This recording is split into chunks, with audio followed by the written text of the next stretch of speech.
नमस्कार, India debate में आप सबका स्वागत है। दोस्तों, एक कोर्ट ने अपना फैसला सुनाया है, नागपुर कोर्ट ने, और उस कोर्ट के फैसले के बाद मुंबई में घबराहट बढ़ गई है और घबराहट बाप बेटे के अंदर बढ़ गई है।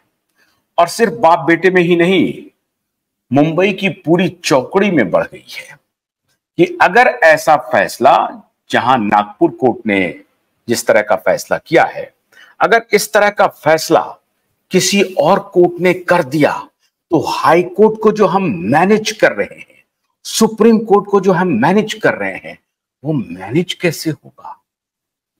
क्योंकि आपको याद होगा कि हाई कोर्ट ने, नागपुर कोर्ट ने एक ऐसे मामले में फैसला सुनाया है जिस मामले में मुंबई हाई कोर्ट ने अपने संबंधों का हिसाब रखते हुए हम लोगों के पिटीशन को दरकिनार कर दिया और उल्टे हमारे वॉरियर के ही खिलाफ 100 करोड़ का डिफेमेशन की बात जो उसने लगाई थी, उसकी बात कह दी।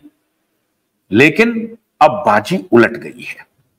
नागपुर हाईकोर्ट ने कहा है कि साहब 10,000 करोड़ रुपए के मामले में आपने जो एफिडेविट दिया था, वो एफिडेविट फ्रॉड है, झूठ है, फ्रॉडुलेंट है। आपने झूठ बोला, कोर्ट से झूठ बोला।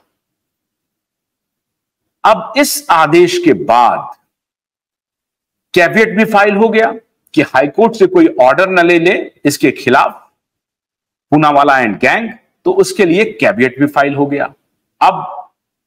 अब एक्स पार्टी या बिना सुने हम लोगों के पक्ष को, अवेकन इंडिया मूवमेंट के पक्ष को बिना सुने कोई कार्रवाई नहीं हो सकती है। इसलिए हाईकोर्ट में कैविएट भी फाइल हो गया और डिक्री के लिए भी अब पिटीशन लग गया है। और 1-2 दिन में कोर्ट को डिक्री करने का भी एक अधिकार है। फिर कोर्ट ये कह सकता है कि साहब इन्हें 10,000 करोड़ रुपए दीजिए। फिर बात चलेगी कि हम 10,000 करोड़ देने की हैसियत में नहीं हैं, हम 5,000 देंगे या हम 1,000 देंगे या 2 पैसे देंगे। ये सब ट्रायल का हिस्सा होगा। लेकिन इस आदेश के बाद मैं ये बात क्यों कह रहा हूं? इसलिए क्योंकि इस पूरे प्रकरण में जो अधिवक्ता थे, वही अधिवक्ता हाई कोर्ट गए हैं और कस्टोडियल इंक्वायरी की मांग की है, सीबीआई से स्टेटस रिपोर्ट देने की मांग की है। सीबीआई से कहा गया है कि अदालत सीबीआई को डायरेक्शन इशू करे कि आपने 4 साल में क्या जांच की है, क्या तहकीकात की है।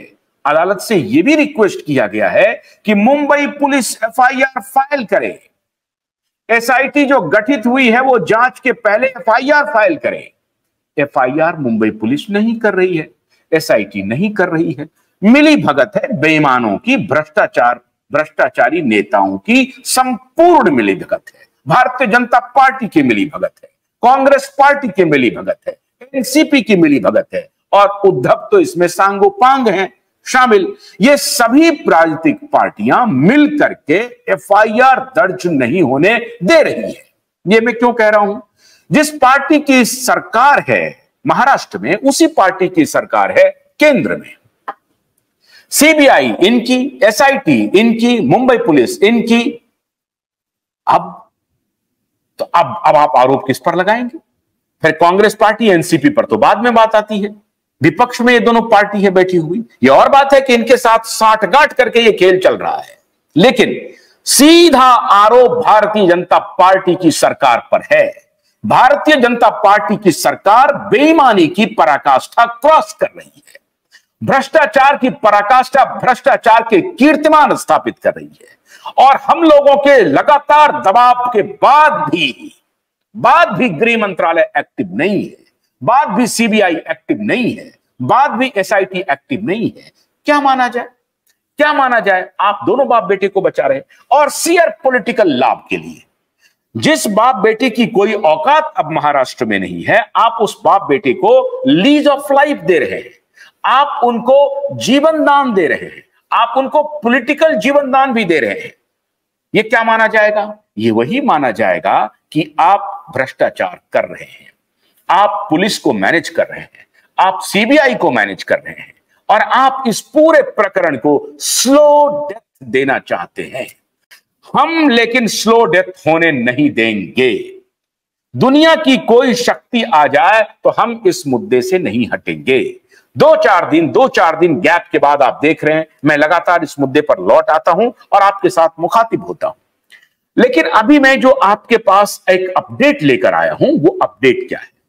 अपडेट है साहब, गन्ने की कड़ी बुनियाद, जिसे मराठी में खुडक्या और कुछ उत्तर भारत के क्षेत्रों में खुटकी भी कहा जाता है, उसे केवल भोलानाथ का 2-in-1 बैटरी ऑपरेटेड हार्वेस्टर कम ब्रश कटर आसानी से और बिना रुकावट के काट सकता है।